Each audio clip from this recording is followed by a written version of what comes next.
வணக்கம் நண்பர்களே. இன்றைய வீடியோவில் அருண் விஜய் நடித்துள்ள ரெட்டத்தல திரைப்படத்தின் முழுமையான மற்றும் விரிவான விமர்சனத்தை பார்க்கலாம்.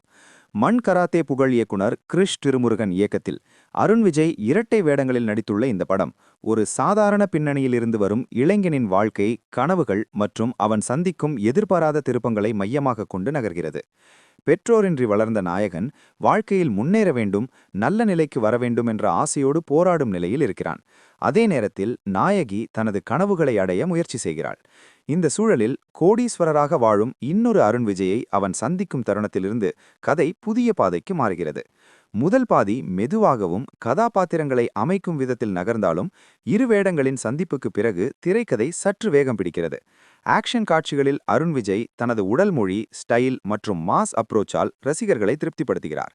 இருப்பினும் இரு கதாபாத்திரங்களுக்கிடையிலான உணர்ச்சி மோதல்கள் இன்னும் ஆழமாக இருந்திருந்தால் படம் அதிக தாக்கத்தை ஏற்படுத்தியிருக்கும்.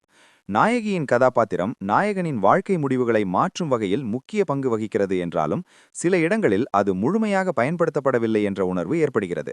ஒளிப்பதிவு மற்றும் பின்னணி இசை படத்திற்கு பலமாக அமைந்துள்ளன. குறிப்பாக ஆக்ஷன் மற்றும் முக்கிய தருணங்களில் இசை நல்ல உயர்வை தருகிறது. ஆனால் சில லாஜிக் மிஸ், தேவைக்கு அதிகமான சண்டை காட்சிகள் மற்றும் இன்னும் வலுவாக அமைக்கப்பட வேண்டிய திரைக்கதை காரணமாக படம் இடையிடையே சற்று சோர்வை தருகிறது. கிளைமேக்ஸ் பகுதி ஓரளவு விறுவிறுப்பையும் நிறைவையும் கொடுத்தாலும் அந்த வேகம் முழு படத்திலும் தொடர்ந்திருந்தால் ரெட்டத்தல இன்னும் நினைவில் நிற்கும் படமாக மாறியிருக்கும். மொத்தத்தில் ரெட்டத்தல என்பது அருண் விஜய் ரசிகர்களுக்காக உருவாக்கப்பட்ட ஒரு ஆக்ஷன் டிராமா படம். பெரிய எதிர்பார்ப்புகளுடன் அல்லாமல் சென்றால் ஒரு முறை பார்க்க தகுந்த படமாக அமைந்துள்ளது. இந்த விமர்சனம் உங்களுக்கு பயனுள்ளதாக இருந்தால் லைக் செய்யவும், உங்கள் கருத்துக்களை கமெண்டில் பகிரவும். இப்படியான மேலும் பல தமிழ் சினிமா விமர்சன வீடியோக்களுக்காக எங்கள் சேனலை சப்ஸ்கிரைப் செய்ய மறக்காதீர்கள். மீண்டும் ஒரு புதிய வீடியோவில் சந்திப்போம். அனைவருக்கும் நன்றி.